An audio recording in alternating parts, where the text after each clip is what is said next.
Good morning. Good morning. Very good. Looks like the ground is drying up and we may not need the ark. So that's good. A man named Charlie Boswell was blinded in World War II while rescuing a buddy from a burning tank. Charlie had always been a great athlete, so after the war, he took up golf. And he was astonishingly good at playing golf. In fact, in short, Charlie Boswell won the National Blind Golf Championship 16 times. Once shooting a score of 81. I played golf once in my life, and I would have given anything to shoot at 81. It was more like 126. 3 times what par was.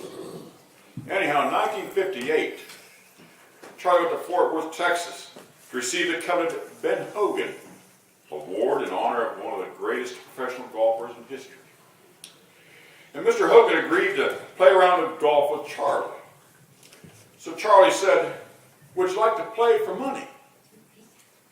And Ben kind of smiled and says, "That wouldn't be fair." Charlie says, "Come on, Mr. Hogan. Are you afraid to play a blind golfer?" Now, Hogan was really pretty competitive, so he said, "Okay, I'll play for money. How much?" Boswell said, $1,000 a hole. Hogan says, "That's a lot of money. So how many strokes do you want me to give you?" He said, "No strokes. I'll play a heads up." Well, Hogan said, "Charlie, I can't do that." He says, "What would people think of me taking advantage of a blind man?" Boswell smiled and he says, "Don't worry, Mr. Hogan. Our tea time is at midnight."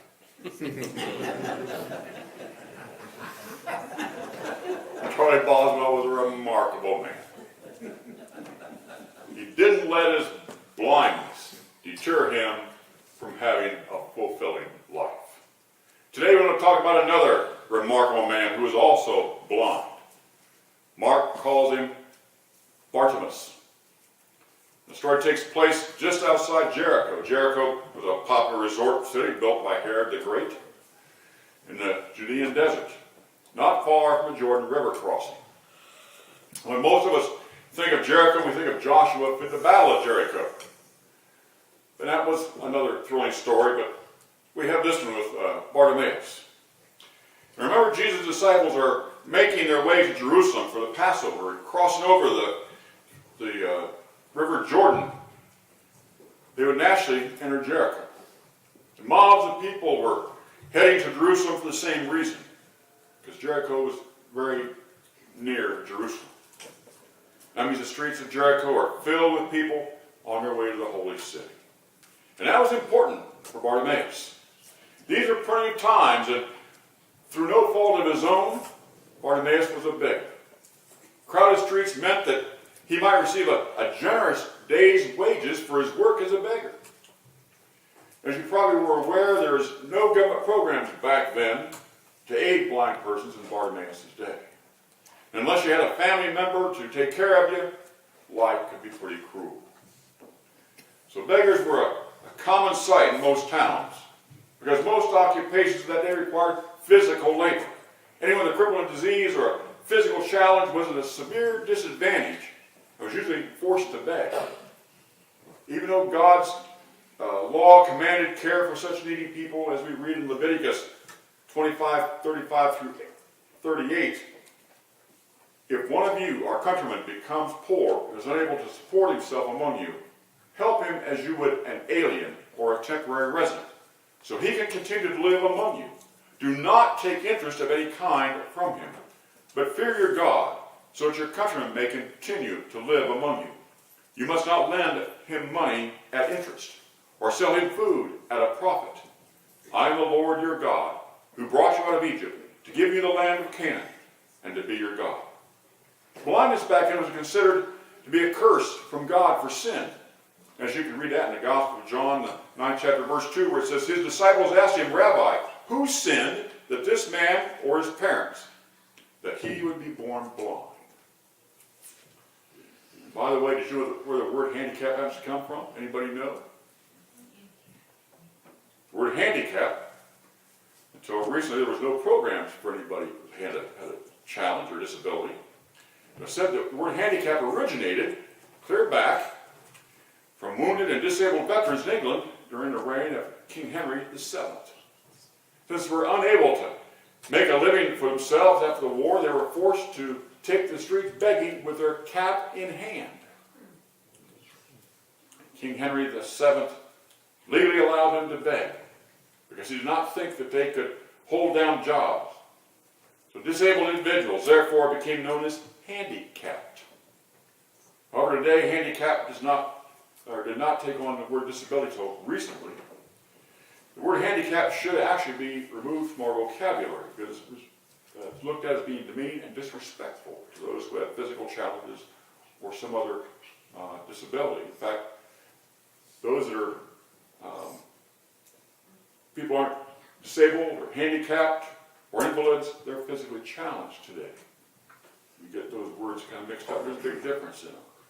In fact, it wasn't until 1864 the U.S. Congress authorized Columbia Institution for the instruction of the deaf, the dumb, and the blind to confer college degrees. President Lincoln signed a bill into law. Edward Minor Gallaudet, who I mentioned a couple weeks ago in my message, was made president of the entire corporation, including the college. It was the first college in the world established for people with disabilities and is now known as Gallaudet University, which I mentioned earlier. There are many people in our society who have severe physical challenges, who are nevertheless quite productive people. Take the amazing Stephen Hawkins. Anybody remember him? Seen him several times. She was afflicted with ALS and confined to a motorized wheelchair and a computerized voice to communicate. He held several degrees and was a professor of mathematics at Cambridge University just prior to his death in 2010. This man had 13 honorary degrees for his works and his research. He was a father of 3 children and 3 grandchildren at the time of his death. People like Hawkins certainly wouldn't want a handout. All they wanted was an opportunity to be productive. And if Bartimaeus were alive today, I believe he'd be one of those productive people also. But in that day, in which he lived, opportunities for work for a blind man other than begging were non-existent. At least on the day our story takes place, the streets were clogged with people, giving Bartimaeus the opportunity to receive more than the usual petty amounts he normally received in alms. And Lord Bartimaeus realizes that this would be not a normal day, because an itinerant teacher was passing by the place where Bartimaeus was begging. His name was Jesus of Nazareth. And obviously Jesus' reputation had spread to Jericho because Mark tells us that as soon as Bartimaeus heard that it was Jesus passing by, he began to shout, "Jesus, Son of David, have mercy on me." Somehow he knew enough about Jesus to know that Jesus was of the house and lineage of David. Perhaps he could be of help. So perhaps Bartimaeus was already one of those who believed that Jesus was the Messiah. So shouting made many of his fellow bystanders uncomfortable. They rebuked Bartimaeus and told him to be quiet, but he shouted all the more, "Son of David, have mercy on me." And then something dramatic happened. Jesus stopped. He says, "Call him." How did Jesus, possibly pick Bartimaeus out of the crowd? How did Christ pick us when we're out and requesting him, making our request? So they called to Bartimaeus, "Cheer up, on your feet, he's calling you." And Bartimaeus did something quite unusual. Mark tells us that throwing his cloak aside, he jumped to his feet and came to Jesus. Now scholars can tell us that a blind man who throws his cloak aside in a busy crowd was pretty risky back then, because that cloak was important, especially when he wasn't able to retrieve it. He says that cloak was the only thing that he had as a blind beggar to keep him warm on a cold night. It's probably the only thing he actually owned. So he depended on that cloak in the winter. especially if he was on the streets begging. But could it be that Bartimaeus had enough belief in Jesus that he thought that perhaps he would be healed and would no longer need his cloak for begging? Or was he just so enthusiastic about Jesus calling for him that he simply acted without thinking? What do you want me to do for you? Jesus asked him. Bartimaeus says, Rabbi, I want to see. You notice this. And extraordinary as this request was, Bartimaeus wasn't asking for anything beyond that which you and I take for granted each day. He just wanted his eyes to work properly. He wasn't asking for a cushy lifestyle. He wasn't asking to meet the woman of his dreams. All he was asking was for the opportunity to be able to see so he could find a job and enjoy the beauties of life that all of us enjoy. That's all he wanted. And Jesus knew the kind of man that Bartimaeus was, and he granted his request. Go, said Jesus. Your faith has healed you. Mark tells us that immediately Bartimaeus received his sight and followed Jesus along the road. Now there are some things about Bartimaeus that jump out at us as we read the story. First, obviously he was disadvantaged. Many great people have fallen into that category. Bartimaeus probably was not only disadvantaged, but because of his blindness was also made to feel rejected. Even his name, Bartimaeus, simply means son of Timaeus. We don't even know if Bartimaeus was a given name. He was not even important enough for them to have called him by any name except son of Timaeus. So religious people were probably small comfort to his feelings of rejection.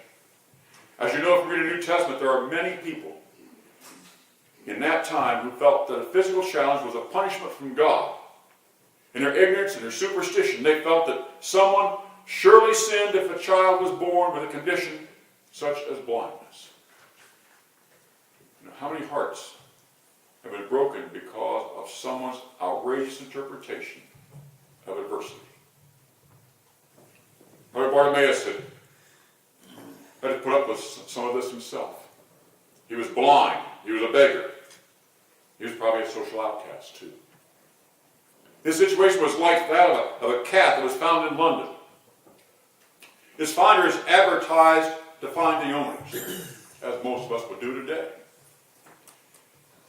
Here's how they described the cat in their advertisement. Found kitten with white paws and bib. Very affectionate. Answers to the name, go away. I like that. Come here, go away. There must have been times when Bartimaeus felt his name was go away. Most of us don't like to be approached by a beggar. It makes us feel uncomfortable. We don't know how to respond to it. It's easier just to pass on by and ignore them. Act like they don't exist. Bartimaeus was disadvantaged. All of us are, though, to some extent, if you think about it. We all have our shortcomings. They may not be physical. They may be emotional. Perhaps one of the most dangerous challenges is that of living a privileged life, because we never develop the mental and emotional and spiritual toughness that's required for dealing with life's situations. Bartimaeus was disadvantaged, but look at something else here. Bartimaeus was not defeated. When Jesus came by, Bartimaeus started shouting, Jesus, son of David, have mercy on me. And when Jesus called for him, he threw up his cloak and jumped to his feet. I love the picture of a blind man leaping in anticipation of what's going to happen. Bartimaeus was disadvantaged, but Bartimaeus was not defeated. He was not going to let people tell him to be quiet. Because when he did, he yelled that much louder. And when he had the opportunity for healing, he jumped at it. He wasn't like the rich young ruler who came to Jesus asking, what must I do to be saved? And then turned away sadly when he learned he had to give all he had away. Neither is Bartimaeus like the man beside the pool of Bethesda. And when Jesus asked him if he really wanted to be healed, made excuses for the situation. Bartimaeus wanted to see, and he was willing to pay any price to achieve this goal. He would not be defeated. What a difference such an attitude makes in life. What a difference an attitude like that can make in our lives. Thank God for the Bartimaeuses of this world who will not be denied by their circumstances. If you read about the building of the famed Brooklyn Bridge in New York City, it's an engineering marvel. Completed in 1883 and known for its granite towers and steel cables, that bridge took 14 years to construct. At least 24 people died in the process of building that bridge, including the original engineer. And that designer was an engineer named John Roebling. And Roebling came up with the idea of building this massive suspension bridge over New York City's East River to connect the boroughs of Manhattan and Brooklyn. Everyone thought he was crazy. But John and his son Washington set out to prove it could be done. Only after a year of construction, though, John Roebling was killed in an unfortunate ferry accident. With such a son, young Washington, an inexperienced engineer in charge of the bridge. But this was just one of the tragedies that befell the Roeblings. Since part of the bridge was being built underwater, many workers began to suffer from decompression sickness due to the difference in pressures below the water and above. And young Washington himself suffered from this condition, to such an extent that he became paralyzed, deaf, and mute. Now, can you imagine what it would be like to have been like that? This wasn't going to stop him from building his father's bridge. Able to move just one finger. Washington devised a system by which he could tap on his wife's arm and communicate with her. And he continued to direct the construction of that bridge from his bed, giving instructions to his wife, who then passed them along to the crew building the bridge. And for the next 11 years, Washington continued to work in this way until 1883, when the Brooklyn Bridge was completed and opened for use. How many of us would have given up by that time?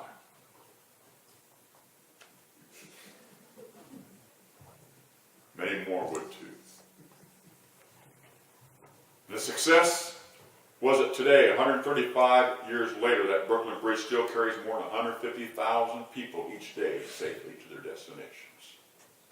You have to admire any person who, through faith and determination, refuses to be defeated. Blind Bartimaeus was one of those people. Bartimaeus was disadvantaged, but he refused to be defeated, and he was rewarded for his determination. Jesus asked him, "What do you want me to do for you?" He said to him, "Master, let me receive my sight." He said, "Go your way, your faith has made you well." What a wonderful gift Christ gave to him. You and I take our vision for granted, and we shouldn't. The gift of sight is one of the most precious gifts that God can bestow upon us. James L. Kraft, in his book Adventure in Jade, tells about a great turning point in his life. He was 14 years old at the time when one of the family of 11 living on a farm in Canada. Because of a serious problem with his eyes, James could not distinguish objects clearly. He compared his vision to the blurry image of a boat seen from underwater. And just discouraging, his nearsightedness was so acute and so distressing that he also suffered continuously from furious headaches. In the providence of God, there was an eye doctor vacationing in the vicinity of James' home. And young James was taken care of at the eye doctor's care, and he was taking care of the doctor's horse and buggy. And noting James' extreme nearsightedness, the doctor says, "I'll take care of you as a gift. I'll help improve your sight." And here's the gift he gave me. He describes the gift of improved vision and what it meant to him. He said the eye doctor gave me the earth and all that was in it, completely in focus, and beautiful beyond anything I could have dreamed. I cannot think of another act of human kindness in my lifetime which can compare with his. Bartimaeus would have known how young James felt. His world was totally dark when Jesus gave him his sight back and gave him that gift. This is why he became a follower of Jesus. Listen to the last words of this story. Jesus said to him, "Go your way. Your faith has made you well." And immediately Bartimaeus received his sight and followed him on the way. Bartimaeus became a follower of Jesus Christ. How could he do anything else? All of his life, Bartimaeus had been blind, and finally this man, Jesus, had set him free. He could see. What a greater gift could Jesus give him than that? You know, Fanny Crosby, the great gospel hymn writer, lost her sight as a child. But in many ways, she could see much more than others. Many feel it was a story of blind Bartimaeus that inspired her to write a beloved hymn. It's "Pass me not, O gentle Savior. Hear my humble cry. While on others thou art calling, do not pass me by." It's a wonderful hymn, but we need to know Christ will not pass us by if we are truly seeking him. He sees our need whenever it may be, and whatever it is. Bartimaeus was disadvantaged, but he was not defeated. He came to Jesus, and Jesus healed him. And because he's a follower of Christ, we may see what Bartimaeus saw, that Jesus is a giver of every good thing in our lives. I hope that we are as wise as this man was. May we too follow Jesus all the days of our lives.